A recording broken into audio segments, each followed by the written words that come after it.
नमस्कार, जय हिंद।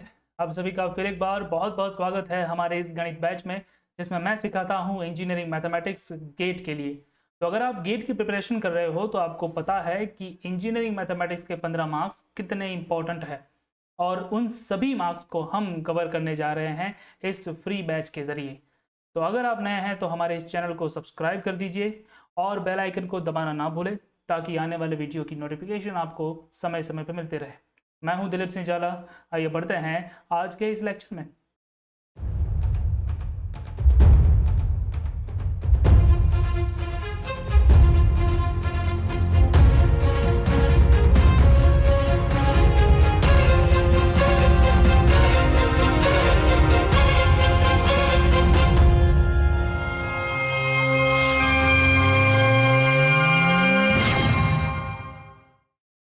ठीक है, तो जो हमारे साथ अब तक जुड़े हुए हैं उन लोगों को पता है कि हमने नॉन होमोजेनियस डिफरेंशियल इक्वेशन को देखा था। और अगर आपने वो लेक्चर अभी तक नहीं देखा है तो ऊपर आई बटन में लिंक दे रहा हूँ, वहाँ पे जाके आप देख सकते हैं। आज हम देखने जा रहे हैं exact differential equation. Exact differential equation क्या होता है और उसका सॉल्यूशन किस तरह से किया जाता है, आइए समझते हैं।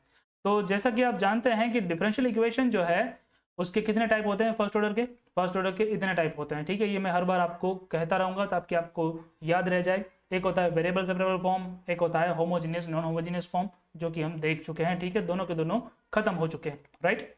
इसके बाद हम देखने जा रहे हैं आज ये वाला form, which is the exact differential equation form, ठीक है। तो एग्जैक्ट डिफरेंशियल इक्वेशन क्या होता है उसके बारे में थोड़ी सी चर्चा कर लेते हैं।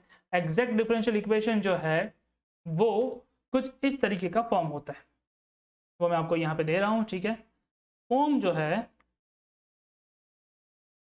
वो बहुत ही बढ़िया होना चाहिए आपका। यहाँ पे वो इस तरीके का फॉर्म है, M D X plus N D Y is equals to zero type of form, ठीक है। ये है आपका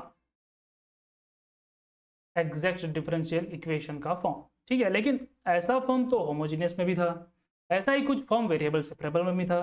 तो फर्क क्या है, ठीक है, इन फॉर्म में और पिछले वाले फॉर्म में फर्क क्या है। तो यहाँ पे कंडीशन सेटिस्फाई होनी चाहिए। कंडीशन एक है जो कि एग्जैक्ट डिफरेंशियल इक्वेशन होने के लिए सेटिस्फाई होनी चाहिए। क्या है वो कंडीशन? वो कंडीशन ये है कि del M by del Y is equals to del N by del X. ये कंडीशन जो है वो सेटिस्फाई होनी चाहिए, ठीक है। मतलब कि आप m का डिफरेंशिएशन करो y के रिस्पेक्ट में पार्शियली, n का डिफरेंशिएशन करो x के रिस्पेक्ट में पार्शियली, और वो दोनों का आंसर जो है वो सेम आना चाहिए। तब जाके आप कह सकते हो कि आपका ये जो इक्वेशन 1 है वो एग्जैक्ट डिफरेंशियल है, ठीक है, एग्जैक्ट डिफरेंशियल इक्वेशन है, तब जाके आप कह सकते हो।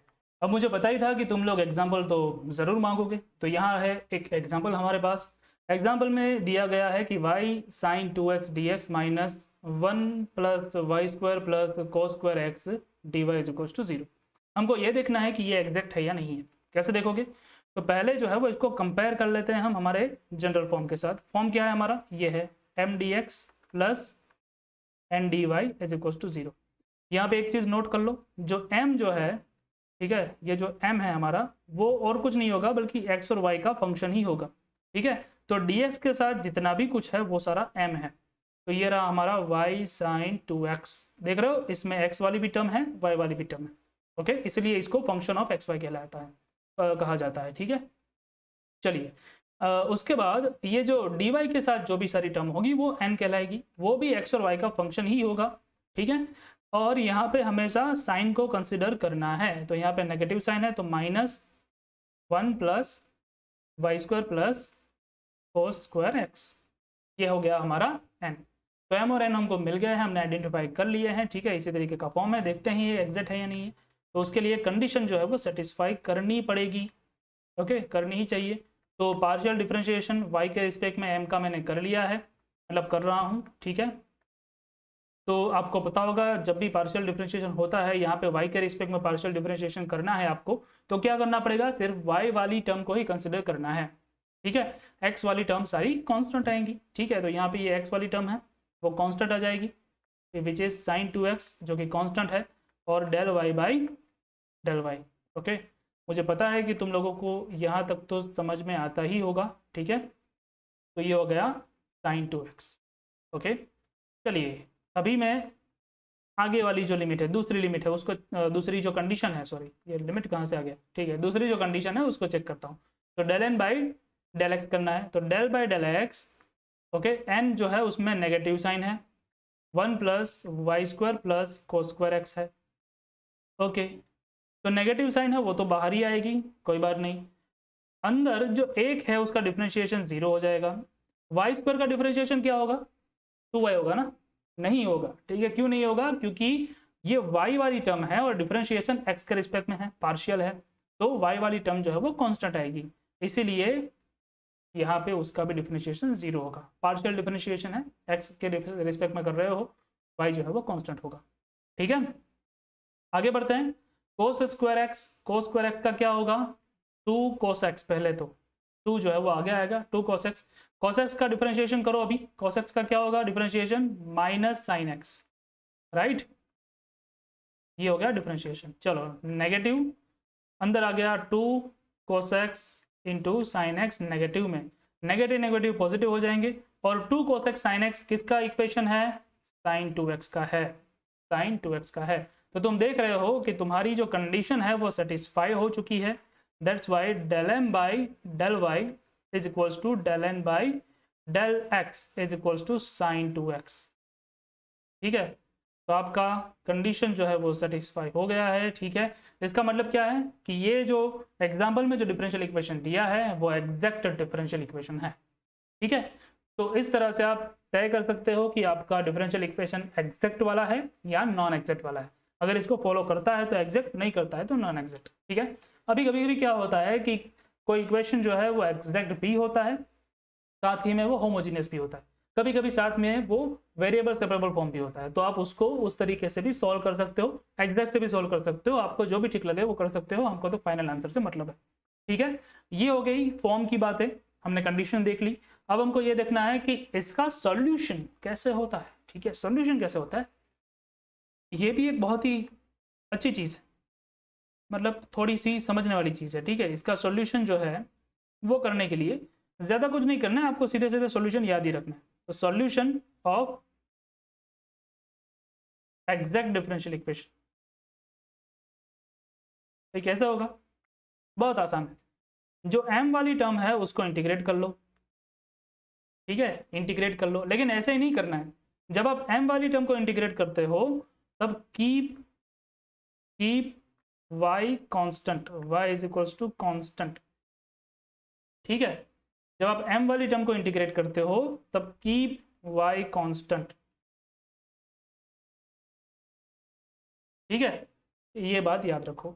चलो m वाली टर्म को इंटीग्रेट करो, y को कांस्टेंट ट्रीट करो। ठीक है, उसके बाद n की जो भी टर्म है, n की जो भी टर्म है वो उठा लो, उसमें अगर x वाली टर्म है तो उसको भूल जाओ, लिटरली भूल जाओ। ठीक है, so term of n excluding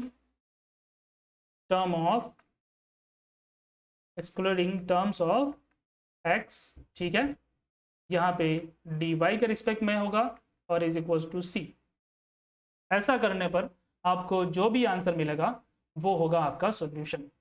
ठीक है, इंटीग्रेट करो m वाली term plus integrate term of n excluding term of x dy। ठीक है, टर्म ऑफ x और y के रिस्पेक्ट में आपको इंटीग्रेट करना है। ठीक है, आप कहोगे कि समझ में आया नहीं, क्या बोल गए। ठीक है, पिछला एग्जाम्पल था ही ना अपने पास, कर लेते हैं उसका सॉल्यूशन। ठीक है, तो ये जो एग्जाम्पल है उसका सॉल्यूशन कर लेते हैं। पिछले एग्जाम्पल में m क्या था, ये था m, और n क्या था, ये था n। ठीक है, तो पहला इंटीग्रेशन करना है इस तरह से, इंटीग्रेशन y को कांस्टेंट ट्रीट करना है। ठीक है, और m जो है वो लिख देना है, क्या था m, y sign 2x, y sign 2x dx। आई बात समझ में, इस तरह से हो गया। ठीक है, integrate term of n excluding term of x dy। ठीक है, टर्म ऑफ n की वो टर्म लो जिसमें जिसमें x की टर्म ना हो। तो यहाँ पे n जो है वो ये है, यहाँ पे आपका n जो है वो ये है, negative 1 plus Y square plus cos square X. Okay, अगर आपको यहाँ पे कहीं पे x वाली टर्म दिखती है तो उसको भूल जाओ, बाकी की टर्म लिख लो। तो ये टर्म x वाली है, इसको निकालो, बाकी की टर्म लिख लो। लिख लेते हैं -1 + y² dy = c। बस यही करना है, ठीक है। x वाली टर्म को निकालो, बाकी की टर्म को लिख दो, ठीक है। तो आंसर इसका देखते हैं क्या होता है। यहाँ पे हमने देखा कि y को कांस्टेंट रखना है पहले इंटीग्रेशन में। अगर y कांस्टेंट आएगा तो इंटीग्रेशन में कोई भी कांस्टेंट टर्म है वो बाहर आएगी, y कांस्टेंट वो बाहर, ठीक है। sin 2x integration of sin 2x dx plus, ठीक है, ये प्लस माइनस माइनस हो जाएगा, minus integration of 1 + y² dx dy sorry = c। ये हो गया y। साइन का इंटीग्रेशन होता है -cos 2x, और आगे 2 था इसलिए वो 2 जो है वो डिनोमिनेटर में आ जाएगा, ठीक है। यहाँ पे 1 का जो इंटीग्रेशन है वो है y, और ये हो गया y³ 3 = c, ठीक है। तो फाइनल आंसर जो है वो आप लिख ही सकते हो, क्या होगा फाइनल आंसर यहाँ पे। तो फाइनल आंसर मैं यहाँ पे लिख रहा हूँ, तो that is -y cos 2x / 2 -y -y³ 3 = c, ठीक है। ये है हमारा फाइनल आंसर। इसको आप अभी भी सिंप्लीफाई कर सकते हो, वो तो आप जानते ही हो, लेकिन इस तरह से आप जो है वो फाइनल आंसर ला सकते हो दोस्तों, ठीक है। ओके, तो ये आपको जो ऊपर वाला जो फॉर्मूला है उसको अपने दिमाग में बिठा देना है और उसी के हिसाब से जो है वो काम करना है, ठीक है। n में आपको x वाली टर्म निकाल देनी है और m के इंटीग्रेशन को करते वक्त आपको y को कांस्टेंट रखना है। कुछ और एग्जांपल्स जो है वो देख लेते हैं। ओके, सो फटाफट से देख लेते हैं गेट का एक क्वेश्चन जो कि गेट में पूछा गया था 2008 में, और क्वेश्चन जो है वो इस तरह से है कि dy/dx -x/y है, ठीक है।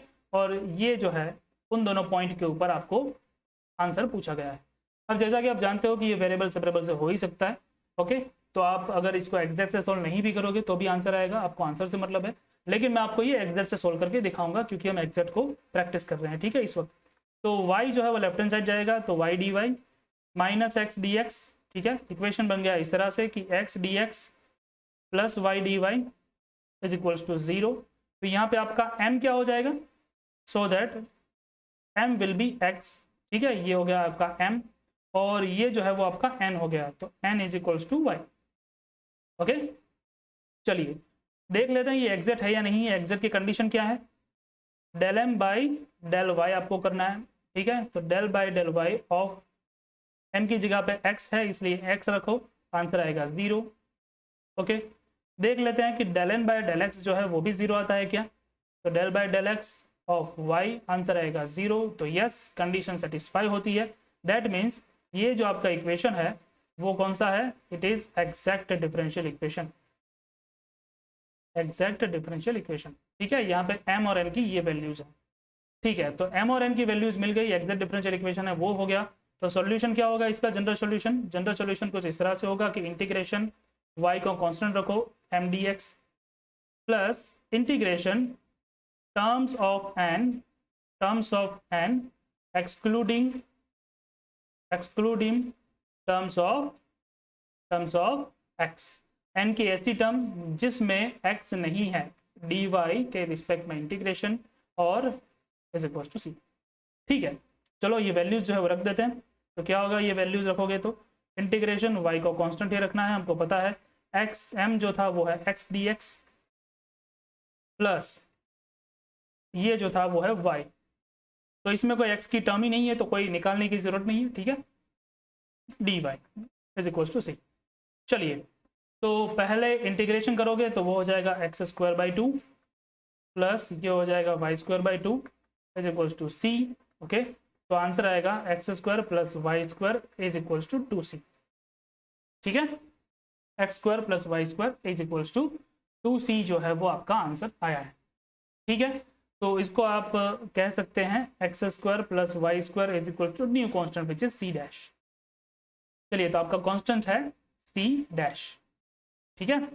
अब आपको दे रखा है कि x = 1 है और y = √3 है। इस पॉइंट के ऊपर आपको आंसर चाहिए, तो आपको मिल जाएगा ये जो वैल्यू है वो रख दोगे, x की जगह पे 1 रखोगे तो 1 का स्क्वायर √3 का square is equals to C dash आएगा। तो आपको क्या मिलेगा, आपको मिलेगा 1 प्लस √3 का स्क्वायर मतलब कि 3 is equals to C dash, तो C dash is equals to 4। So ultimately आपको जो जवाब मिला है वो कुछ इस तरह से मिला है, so that X square plus Y square is equals to 4। Okay, तो देख लेते हैं क्या ये है हमारे ऑप्शन में। तो यहाँ पे देखोगे तो पहली नज़र में तुम सीधे बी टिक करके आओगे, ठीक है, लेकिन बी में स्क्वायर नहीं है, यहाँ पे स्क्वायर है डी में। Okay, X square plus Y square is equals to 4, ठीक है। तो ये है आपका सही जवाब, राइट। इस तरह से आप इस क्वेश्चन को कर सकते हो, आसान था। इसको आप सीधे से वेरिएबल सेपरेबल से भी कर सकते हो, ठीक है। फटाफट से देखते हैं अगला क्वेश्चन। तो अगला क्वेश्चन जो है वो ये रहा, और क्वेश्चन जो है वो थोड़ा सा लंबा आपको दिख रहा होगा यहाँ पे। तो क्वेश्चन इस तरह से है कि X square D Y by D X plus 2xy minus X plus 1 is equals to 0। ये गेट 2006 में पूछा गया था, ठीक है, कंप्यूटर इंजीनियरिंग को। और यहाँ पे भी कुछ पॉइंट्स जो है वो स्पेसिफाई किए हुए हैं, ठीक है, उसी पॉइंट को फाइंड करना है। अब इसको एक और मेथड से किया जा सकता है, ठीक है, वो हम आगे भी देखेंगे, लेकिन इसी क्वेश्चन को हम एग्जैक्ट से भी कर सकते हैं, राइट। किस तरह से कर सकते हैं, पहले इसको आप D Y by D X में कन्वर्ट करने की कोशिश करो, राइट। कैसे कन्वर्ट करोगे, तो ये है X square D Y by D X, बाकी सभी टर्म जो है वो राइट हैंड साइड जा सकती है, तो जो साइन है वो बदल जाएगी। तो ये हो गया माइनस 2xy प्लस एक्स और माइनस 1, ठीक है। अब ये कर लेने के बाद आपको इस तरह से मिलेगा कि X square D Y D X को आप राइट हैंड साइड जाने दे सकते हो, ठीक है। तो यहाँ पे हो जाएगा negative 2xy plus X minus 1 और पूरा का पूरा यहाँ पे dx के साथ इस तरह से आएगा, ठीक है। dx को आप वापस ले सकते हो, या फिर ये जो dy है उसको राइट हैंड साइड जाने दो, तो इस तरह से मिलेगा minus 2xy plus X minus 1x minus X square D Y is equals to 0। Okay, ये हो गया कुछ कुछ आपका M D X plus N D Y type of form. और उसी तरह से अगर आप कंपेयर करोगे तो आपको मिल जाएगा कि m जो है वो आपका है इस तरह से minus 2xy plus X minus 1, ठीक है, और n है आपका ये माइनस एक्स स्क्वायर, ठीक है। मैंने आपको बताया था कि आपको साइन भी कंसिडर करनी है, राइट। तो ये आपको m और n जो है वो मिल गया है। अब ये देखना है कि ये एग्जैक्ट है या नहीं है, ठीक है, देख लेते हैं एग्जैक्ट है या नहीं है। तो एग्जैक्ट होने के लिए आपके पास कंडीशन है del M by del Y check कर लो। तो डेल बाई डेल वाई क्या है अंदर, minus 2xy plus X minus 1 है, ठीक है, यही है ना, minus 2xy plus X minus 1। Okay, इसका डिफ्रेंशिएशन करोगे एक्स वाई के रिस्पेक्ट में करोगे, एक्स वाली टर्म कांस्टेंट, तो ये माइनस 2x जो है वो कांस्टेंट आएगा, वाई का हो जाएगा 1, एक्स का हो जाएगा 0 और 1 का डिफ्रेंशिएशन 0, आंसर आएगा सिर्फ और सिर्फ माइनस 2x। तो ये हो गया आपका del M by del Y, ठीक है। चलिए उसके बाद देख लेते हैं हम क्या del N by del X देख लेते हैं, ठीक है। तो डेल बाई डेल एक्स, और क्या है यहाँ पे एन है माइनस एक्स स्क्वायर, ठीक है, तो ये है माइनस एक्स स्क्वायर।